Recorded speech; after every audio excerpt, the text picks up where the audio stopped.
So in this video, we're going to look at 5 ways the abundance mindset actually empowers leaders to create value. Stay tuned.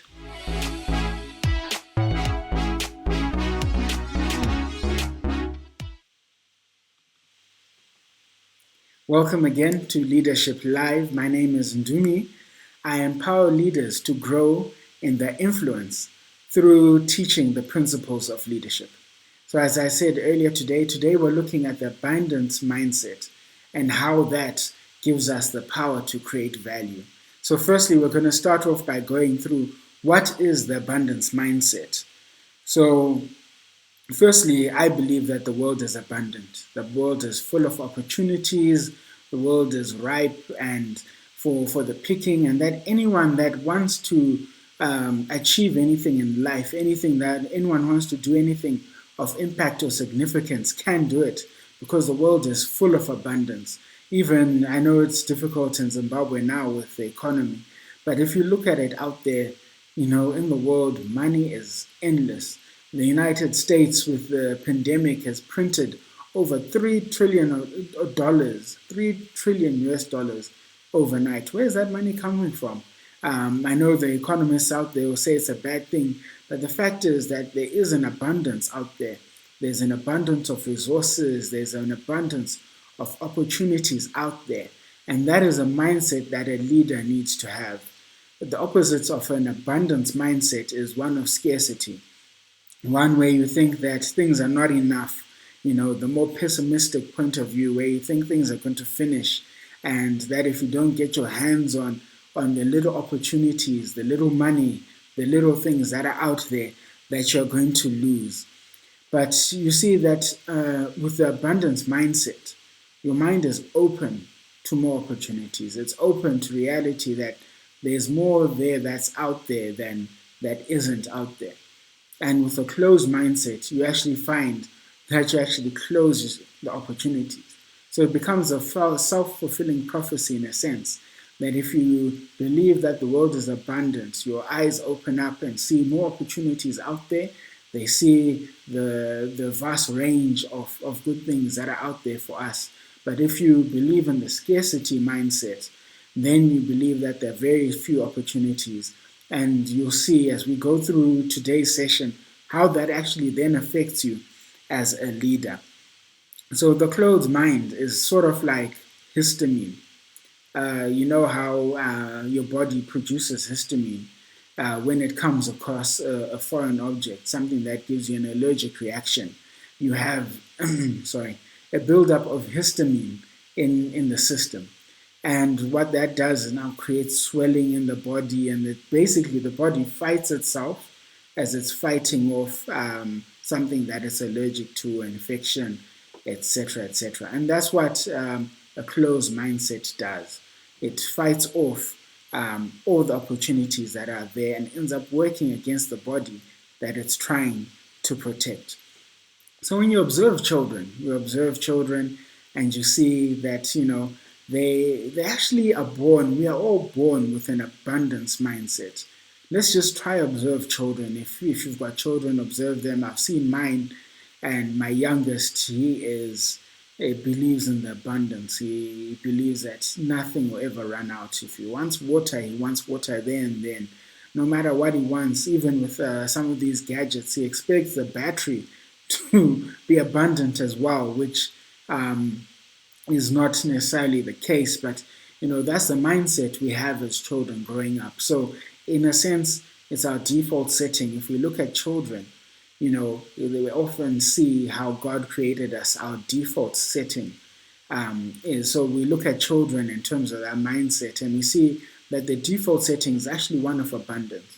It's just over the years that we then, as parents and as the world and as society, then put on the scarcity mindset on them. We teach them that things are scarce and not abundant, which is not the way we should be doing. We should have that mindset. And it doesn't matter what socio-economic background that child is, whether they grew up in rural areas or in cities, whether they are rich or poor, they just always have that mindset of abundance.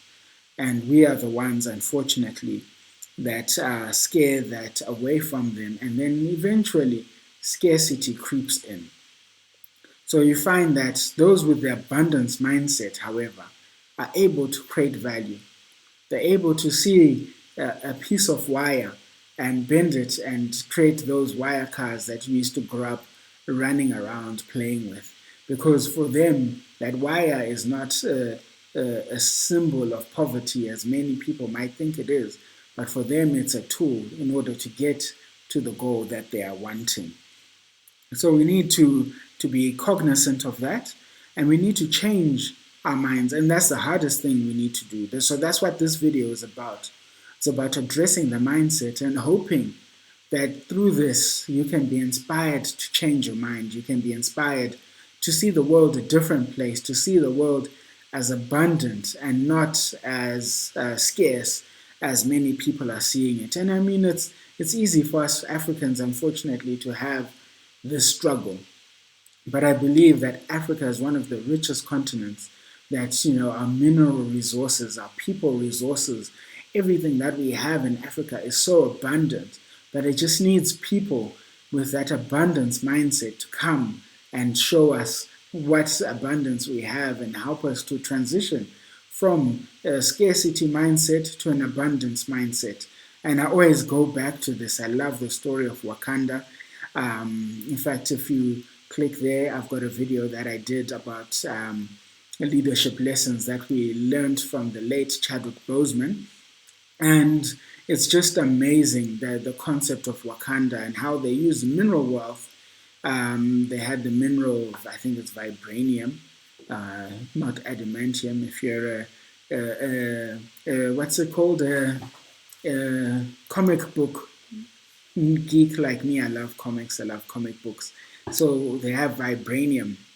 And that's similar to Africa, how we have all this rich abundance, and what they did with that vibranium to create a society that was above. And I believe that for Africa, I believe that is possible. So with that introduction, let's look at the 5 ways you can use the abundance mindset to create value. So number 1 is give away free value. I know as Africans, as people, this is very hard to give away something for free. Hey, how will I eat? But this is actually a key to create value. If I think about last week I had car issues. So I had to take my car for just, to get a quotation, a price understanding. So it was an issue with the exhaust. So I took it in and found this guy, and he lifted it up and he found that it's just a clip that was loose at the bottom of the exhaust. So literally it cost nothing. It just took where I was in and out. This whole situation lasted about 5 minutes. But he lifted it up, he took a hammer, knocked the clip into place. Unfortunately, he couldn't repair it because I need to get the clip in. I need to find the clip. But he did a temporary fix, and he put it down. And then he asked for money. And I was like, but guy, firstly, I understand you've got expertise and you've helped and you've put this clip into place, but one, it didn't even take you, the whole process didn't take you, 5 minutes or 2 minutes. It's literally, and secondly, I want to bring you business. I'm going to find this clip, and then you can come and you'll fit it properly, and I'll pay your labor and all of that, fair and square, But this, I thought, but he refused. He said he wanted money for 2 minutes of work. But because he hadn't created even that value, he just knocked it into place, and already it's not even been a week later, and that knocking he's done is already come undone. So the exhaust is making noise again. But so he didn't even fix the problem. But because he wanted money, I gave him some money. I just didn't want to argue and fight over money. But even then, he was not happy with the amount of money I gave him. For him it was too little for the 50 seconds of work that he did. And that just shows that, he's got a scarcity mentality. And because of that, I'm not going to take my car back to him. In fact, I've already made arrangements with someone else who's actually looking for the part and is going to fit that part. Just because he couldn't give free value. So that's how the abundance mindset is needed for us to create value. That if I look at someone and I can give away something for free, and that's, even if you look at these YouTube videos, you're not paying anything to watch it, but I'm coming and I'm trying to share some of the experience that I've had in life to just try and empower one or two people, whoever this message gets to. But as you create value, you actually build value later on. So that's how we need to be as people. So it's giving free samples, free things, giving someone your time for free is also a way of showing that, it's abundant. I'm giving away my time because I believe that, eventually I'll get an opportunity where I'll make money. The opportunities are endless. And plus, if I build a relationship with you now, you might not be able to afford this and that, and I help you. Later on, you're going to remember me. Just like this mechanic, had he just hit it into place and I'd gone, and I would have definitely remembered him. I would have brought him the value. I'd have gotten him to repair the car, and who knows what other business or referrals I would have given him. Because that's also the value of doing things like that, is that you get the benefit of someone referring you to them at a later date. So we need to be able to create value by giving away value for free. And this is a spiritual principle as well, that in order to receive, you have to give. It's more blessed to give than to receive. So it just shows that, giving in of itself is one that unlocks value and unlocks abundance. So it's something that you need to be doing as a leader. What are you doing right now for free? If you're in the comments, let's type in give away for free or something like that. Let's see who's paying attention out there, and I hope I'm paying attention too.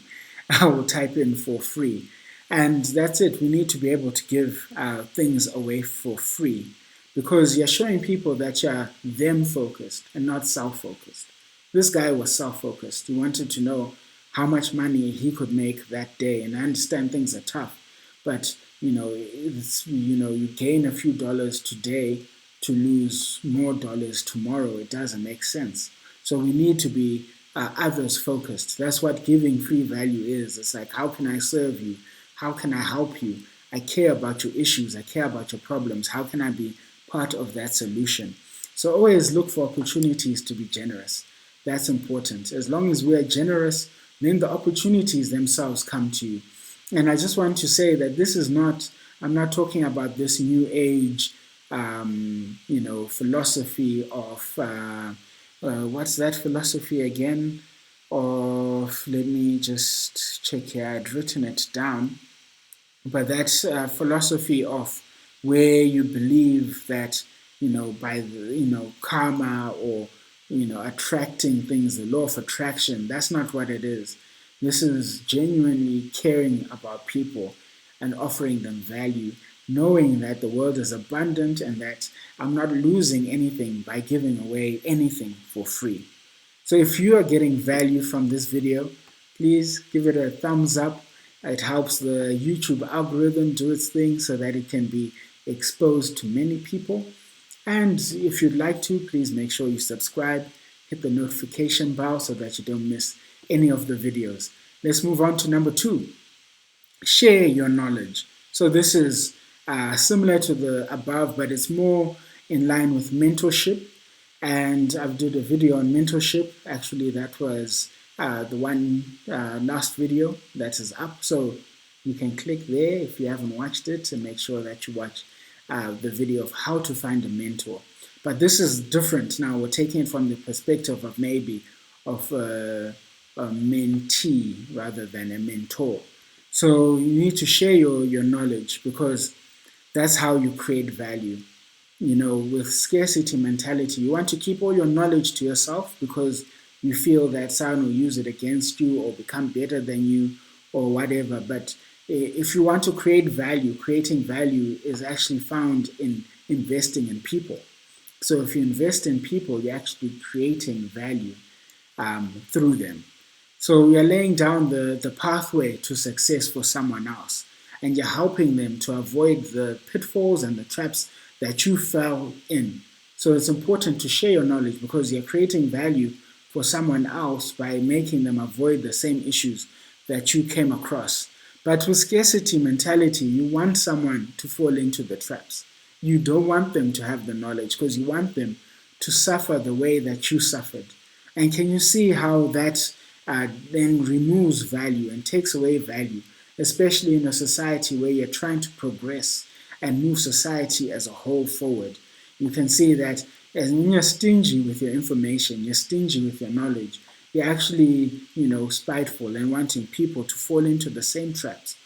But in life, the thing is, even if you share your knowledge, there are always new challenges, there are always new things that you need to overcome. So, as a mentor, even if you give your mentee all the knowledge that you have and all the experience and all the and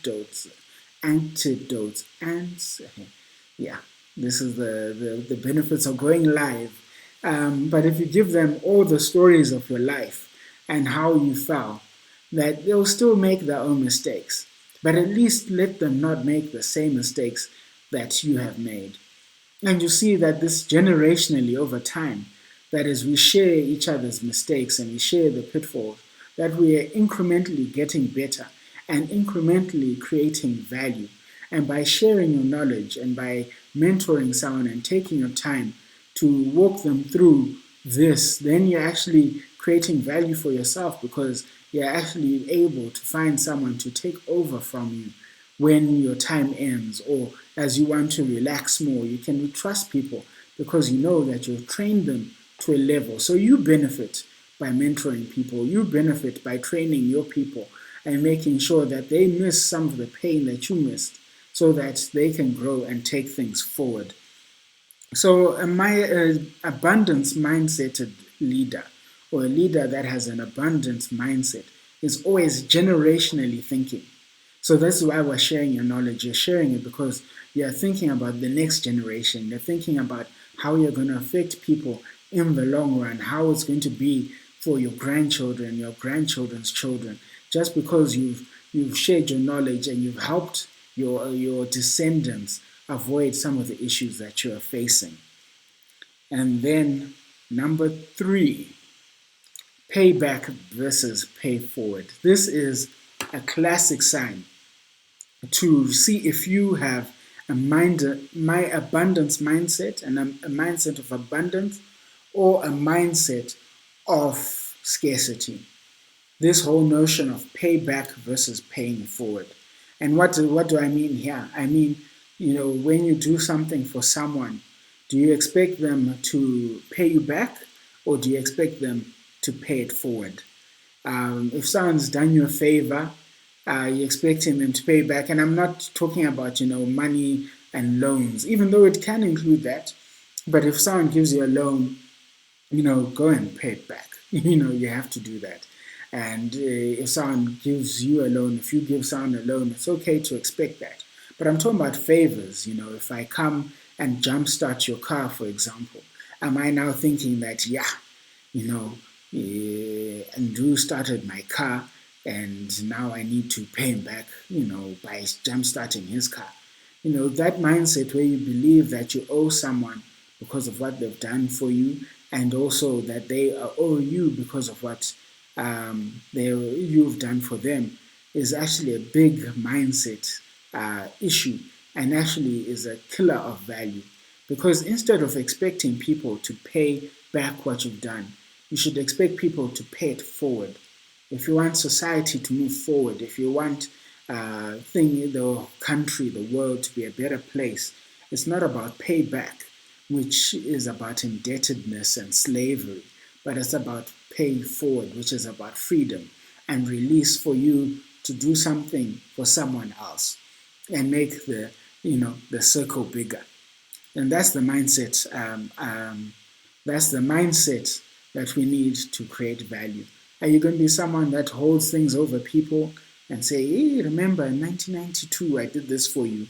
Or are you going to be someone that expects and says, even when you do something for someone and they say, I'll pay back by Monday. No, you say, no, don't worry about that. What I need you to do is bless someone else. Again, another scriptural reflection is, are you blessed to be a blessing? You're not necessarily blessed to bless back. You're blessed so that you can be a blessing. So this whole issue of paying forward is actually a spiritual issue as well, that you need to have the mindset of creating value by paying things forward, because we never know. The more we pay forward, then eventually, or maybe not, the benefit could always come back to you. So we need to have that mindset of, how do I create value by making people who I've sown into pay it forward. That you don't have to pay me back, but please make sure you pay it forward. And then number 4, make life simpler. That is a good barometer of what mindset you have. Abundance versus scarcity. If you see that complexity is actually a sign of control. If you look at business today, that bureaucracy in businesses makes them react slower to the needs of people, and that's why small businesses can rise and take market share of the large businesses, because they no longer creating that value. Their mindset is one of scarcity. Let's protect the system. Let's make sure the system is running, because it's all about the system. But it's actually not. Make life simple, because it's not about the system. It's about your customer. It's about your family. It's about who you're serving to make them better. So if you are finding that your life makes people's lives more complex, this whole issue of protocol, you have to, if you need a favor from me, go to my PA, and my PA will speak to whoever who will speak to me, and then I'll think about it and then send the message back that way. There are lots of ways we make people's lives harder. If you are not accessible, if you want to put lots of gaps or things between, or even if you become the system. If you're running a family, if you're running a business, does every little decision have to come through you? Or have you empowered people to make decisions? Have you empowered them to make their life easier and hence create value for yourself as well as the organization? Because you find that you're serving more people. The more people you serve, the more customers you have, the more money you have, rather than the harder you make it for people, the less customers you have, the less money you have. Can you see the cycle that it now creates? So we need to have a mindset of saying, how can I make people's lives simpler? And I remember when I was working at another organization, that was my mantra. I actually didn't want every decision to come through me, but I wanted to build a framework, build that mentoring again, building a way of processing issues and situations that you would know, I don't really have to go to and do for this one, because we've got a system set around it, not a bureaucracy, but a system that makes things easier to go and be done. So that's what we need to do. Are you creating value? Because the people that actually make life simpler for people create value. And then number 5 is collaboration versus competition.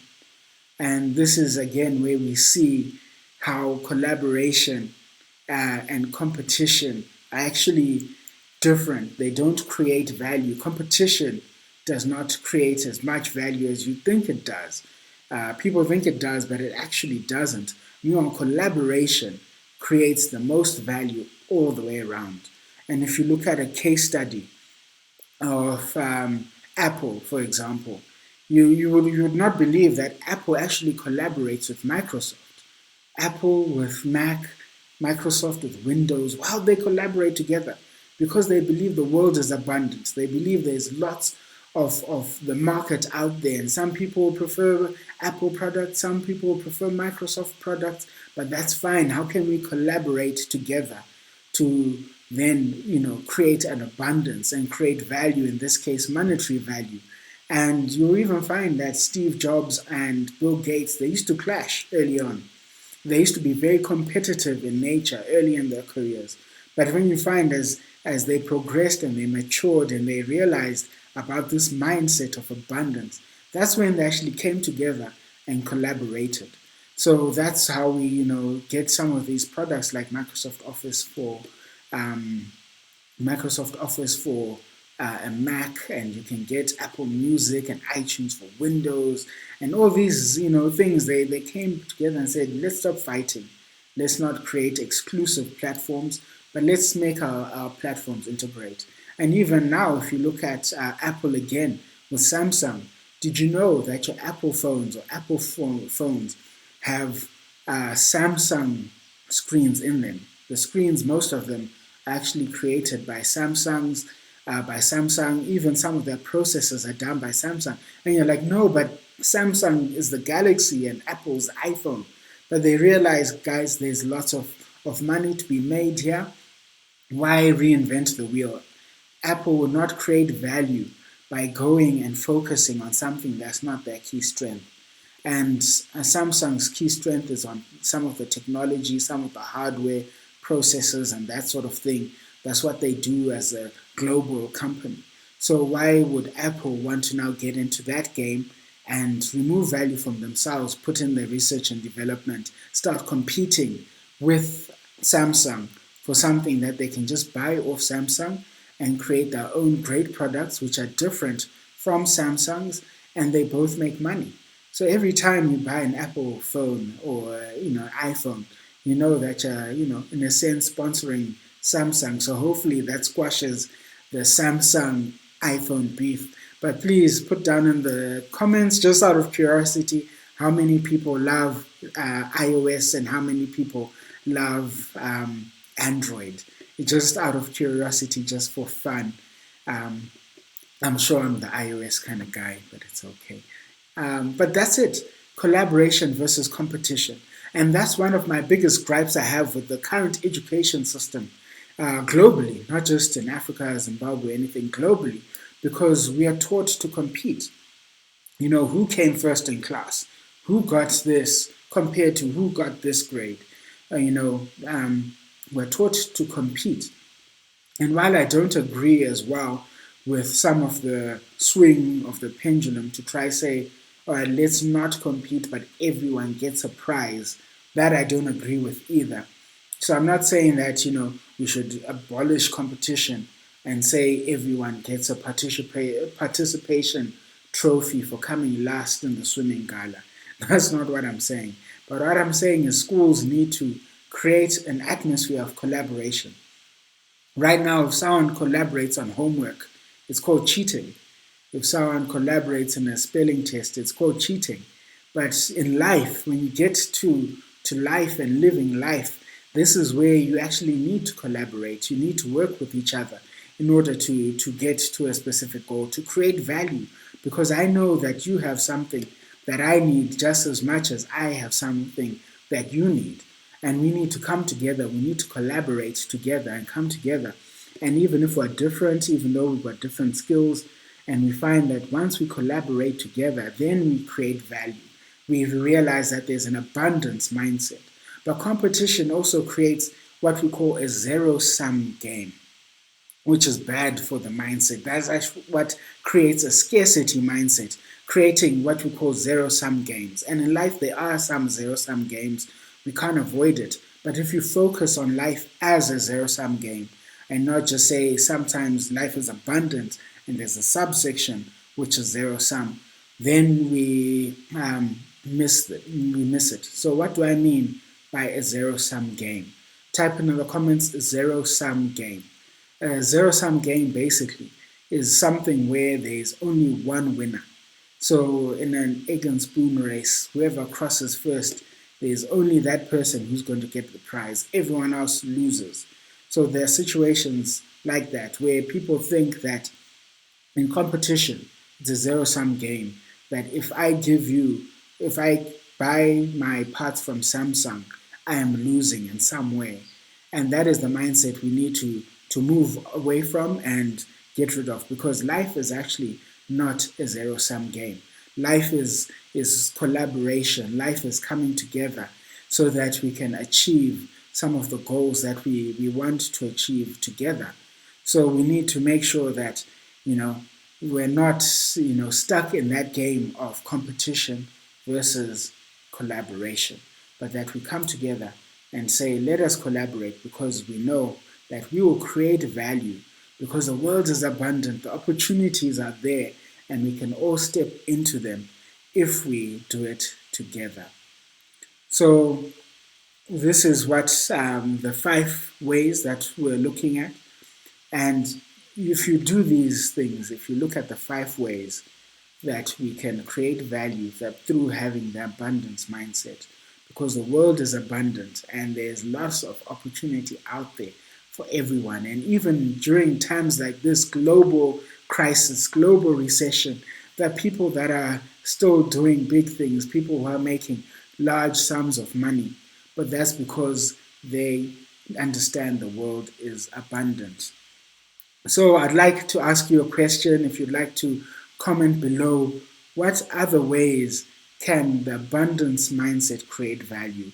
So what other ways, by thinking abundantly, by thinking that the world is full of options and oceans, blue ocean strategy, all of these options out there, what can we use to create value? So let's keep the conversation going down below. I'll make sure that I stay on as well for a bit of the conversations going in the chat so that we can further just learn together and learn from one another and collaborate. Let's collaborate. So thank you very much for that. If you haven't subscribed, please make sure that you subscribe there. Thank you very much for watching. You can check out these 2 videos down there that I think will bring you value. Have a good day and take care.